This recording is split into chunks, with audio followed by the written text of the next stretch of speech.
Hey everybody, HomeSliceHenry here, and I just got back from the Pokemon Go World Championships that were held in Anaheim, California. The battles at Worlds were absolutely electric, the atmosphere was unreal, and on top of that, so many viewers of the channel came and said hi to me, which was honestly probably the coolest part of the entire experience.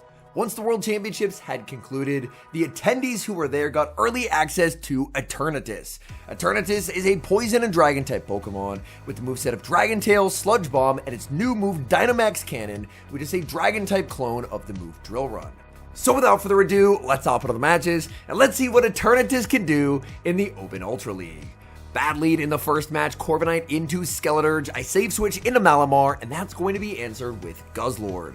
Guzzlord will connect with a Brutal Swing. The nice thing about Malamar here is even though the Psy Waves aren't doing a lot, Superpower will inflict massive damage. Superpower number 1 is going to connect. I'm able to get to Superpower number 2 as well, guaranteeing shield or switch advantage. Opponent lets it go. They're going to try and reverse farm with the Skeleturge, but I overfarmed enough that I can make a -2 foul play, and all chip damage will be helpful. And now it's time. Eternatus hits the field. One important thing to note about Eternatus is obviously Dragon Tail is going to get a massive rework in 2 weeks during the new season. So we get to take a look at what Eternatus looks like today, but obviously we do not know the new parameters for what Dragon Tail is going to look like in the new season. As we move back to the battle, we're in a lot of trouble against this Up a Shield Shadow Feraligatr. Feraligatr is going to get a full farm down here. Unfortunately, I'm not going to make a second Sky Attack. My Sky Attack does get shielded. I fall quite short. And now, let's fire off this Dynamax Cannon. Dynamax Cannon, let's see that animation. Oh my goodness! Unfortunately, they do put up a shield, and they just have too much energy. I have to call a bait. It's the Hydro Cannon, and we might be back in it. Eternatus is going to get the farm down. Opponent able to force the final shield, but they do not have a move on Skeleturge. In comes Skeleturge. I throw the Dragon Tail, and we need Dynamax Cannon to KO. Eternatus, Dynamax Cannon picks up the knockout. Oh, that animation is sick. And that is a good game. We move to match number 2, picking up a slightly negative lead, Corviknight into Lapras. Lapras can win the Zero Shield here against Corviknight by firing off 2 Sparkling Arias and 1 Ice Beam. Opponent is going to go for the Sparkling Aria first. If you go for the triple Sparkling Aria, typically Corviknight will barely be able to hang on, so the double Aria into the Ice Beam is the way to go to guarantee that knockout. Here, my opponent will fire off Charge Attack number 2, and there is the Ice Beam right on cue, so it looks like my opponent does understand this matchup quite well. Now I will fire off Sky Attack number 2. I don't even necessarily have to win this matchup, but soft losing it for Malamar farm could be quite nice. I'll let it go. Sparkling Aria will knock me out. Opponent didn't trust it. They went for the Ice Beam, and now in comes Malamar. Opponent is going to pivot into Galarian Weezing, and oh my goodness, do I have to stay in here. Because my Eternatus is running Dragon Tail as its fast move. It can also learn Poison Jab. Poison Jab would be pretty useful here into a Galarian Weezing, but considering that I am running Dragon Tail, I absolutely have to stay on the field with Malamar.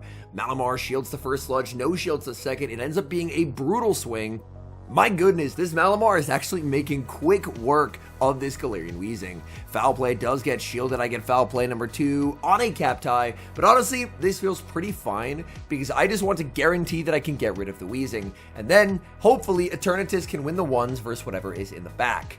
In comes Eternatus. Oh my goodness, the dream Pokemon to see in the back. Hello, Virizion. Virizion should be completely walled here. Leaf Blade double resisted. Obviously, Sacred Sword still single resisted as well, so I'm more than happy to no shield. Opponent is going to fire off a Leaf Blade. My guess is they've probably just never seen Eternatus in battle, so they have no idea what move to throw at this. This battle was in the 3100 ELO range. There is the catch attempt. It is unsuccessful, and now it's time for Sludge Bomb. Back in comes Virizion. We get to fire off the Sludge Bomb, pick up the KO, and take the game 2 win. Moving to game number 3, and oh no, our friend Shadow Feraligatr is back. Every team is going to be weak to something, and unfortunately, in trying to cover for as much of the meta as I can, I've left myself very, very weak to Shadow Feraligatr. Feraligatr just absolutely destroys Corviknight. It has a pretty good matchup into Malamar, and obviously, Eternatus is not going to be a big fan of Ice Beams. My opponent will fire off yet another Hydro Cannon to pressure my shield back. I will be able to get to a Sky Attack, but obviously Sky Attack is not going to be enough to KO because Sand Attack is not a particularly threatening fast move.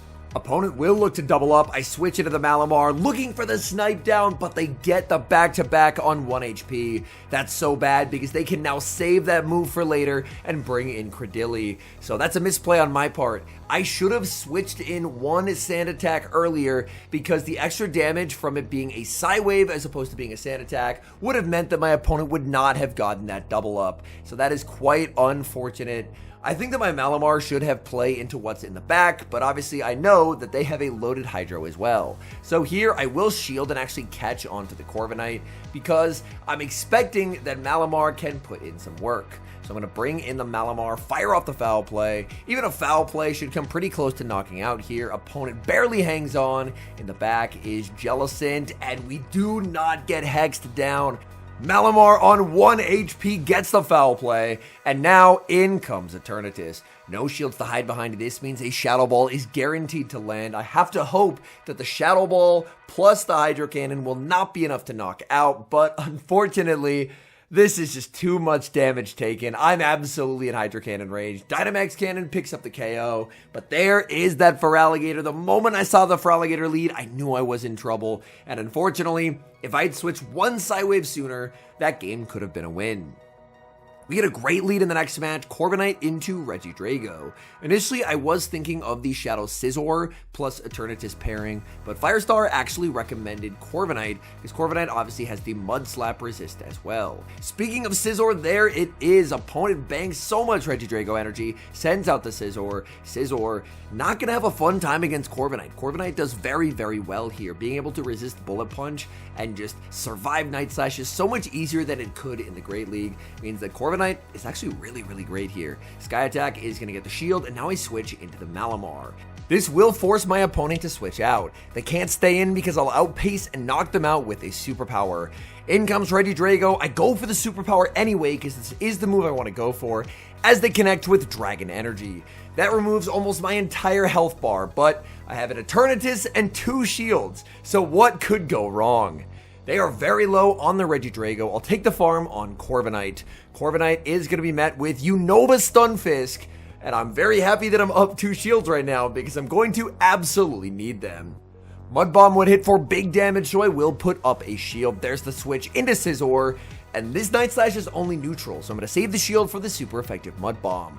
Now I will look to overfarm with the Eternatus, ensuring that I get the knockout with Dynamax Cannon, and my opponent does not get another move. They are going to struggle to get damage here with this Stunfisk. Stunfisk fires off a move. I'm going to save the Dynamax Cannon and switch, trying to get to the payback here because if I get to the payback, I guaranteed put them into Dynamax Cannon range. Payback is going to land. Goodbye to almost their entire health bar, and this game is over. Corviknight will finally get knocked out, but Eternatus banked the move from earlier. It's time. Dynamax Cannon once again knocking out Stunfisk and taking the win. Great lead in the next match as I lead Corviknight into Shadow Scizor. We saw last game from the Scizor save swap that Corviknight is going to do amazingly here. Corviknight more than happy to absorb Night Slashes unless they get the boost, which thankfully they do not. So very happy to take a couple Night Slashes and peel away shields with Sky Attacks. My opponent actually doesn't end up putting up a shield, and that works for me too because I can play the zeros here as Corviknight very comfortably. They make another Night Slash. There's the boost, but fortunately, it was too late for them to deal any real damage, and now in comes Belly Bolt. This is not what I was wanting to see, but payback is good damage. I send in Malamar, and they're going to have Guzzlord in the back. Things are honestly looking pretty good here. They kind of have to shield here, so I feel like this is a pretty safe foul play bait, and they call it, and that might have been my lose condition. Oh, that is devastating. I should have just full sent. Normally, I don't like to bait as Malamar in that matchup, but I felt like they were almost forced to shield. But they probably thought they were so far behind that they had to make a crazy call to win the game, and me baiting allows them right back in this matchup. Superpower number 1 will be shielded, immediately followed by superpower number 2. That one will not be shielded, and now Eternatus will re-hit the field. Eternatus is going to be shielding as they go for the Brutal Swing, and now in comes Belly Bolt, and unfortunately Belly Bolt will get to ramp up here with Parabolic Charge. Now, I do resist Parabolic Charge on Eternatus, but these Sucker Punches are doing quite a lot of damage. Eternatus is not a particularly bulky Pokemon. I just need to get to the move, and I can't get there. I just get outpaced. That is devastating. I'm going to be bringing in the Corviknight. Can we get to the Sky Attack here? Corviknight can't get the farm down, but I do get the Sky Attack. Unfortunately, there's still a little bit of health left on the Guzzlord, and Guzzlord will be able to take this win as it farms down Malamar. We see a bad lead in the next match, Corviknight into Belly Bolt, and it's Thundershock Belly Bolt, which means I'm almost assuredly going to lose this game. Thundershock Belly Bolt, I was really hoping was specifically going to get a nerf next season. Obviously, it did not get a nerf. I'm hoping that maybe some of the changes they made will lead to some Pokemon rising that can effectively handle it, but part of why Thundershock Belly Bolt is so frustrating is it's so neutrally dominant. There isn't really a way to beat it in neutrals, so you basically have to rely on having a type advantage, which leads matchups to feel very alignment dependent. In comes Corviknight, as Greninja does have to go down a shield, but will get quite a bit of damage onto the Corviknight, and I will actually get a Sand Attack down. If they bring back in the Belly Bolt, I'm just going to bring in Eternatus. In comes Eternatus, in the back is Galarian Moltres, and maybe this is actually doable. Moltres is going to be just going straight for flies, and I will of course have to shield everything. Now I will get to go for the Dynamax cannon. I'm going to have to throw on alignment here if I want to outpace, but I need to take the knockout without giving up my final shield. So here we go. Dynamax cannon from Eternatus. Moltres, no, they live on 1 HP to force the final shield, and that's gonna win my opponent the game. I quick switch into Corviknight so I can land a payback before they can boost up their defense with the Belly Bolt.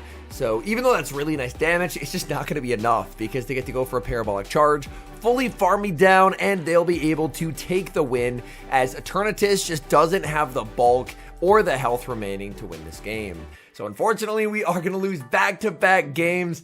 Eternatus proving to be a difficult Pokemon to use, as Belly Bolt is just too much to handle.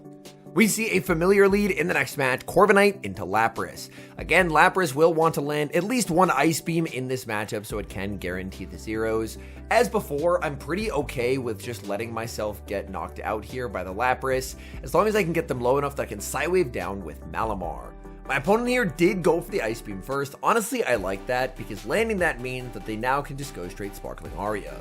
My opponent does actually end up going for a second Ice Beam. The earlier trainer did it as well, and now I will go for the Payback. Payback is much less efficient neutrally, but it does do incrementally more damage. So in hindsight, I think I should have just thrown the Sky Attack because then it would have gotten more farm with the Malamar. In comes the Malamar, and we will get a nice farm down. So now Malamar is up on energy. In comes Belly Bolt. I'll fire off the Superpower and then bail out into Eternatus. Superpower is going to land. That's valuable damage. Belly Bolt is going to bank a move. In the back is Primeape, and due to this Dragon Poison typing, Eternatus is actually doing a little bit of core breaking here. They go for the Rage Fist. That does do quite a bit of damage, and now I get to fire off the Dynamax cannon.